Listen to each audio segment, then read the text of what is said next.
Hi friends, this video shows how to do system update or software update. Please don't forget to subscribe my channel. Please like and share the video. First you go to settings. Select the settings icon.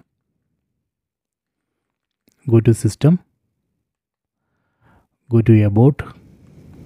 Select the system update. Now it's checking for update. Please wait. Okay, done. It says that there is an update. Size of the update is 731 MB. So let me check what is in this update. This software update includes Android security patch level has been updated, other bug fixes and performance improvements. Okay, so first we have to carefully read and find what is in the update. If we are okay with these changes, we can go ahead and select restart now button, and that way we can download and install this software update into TV.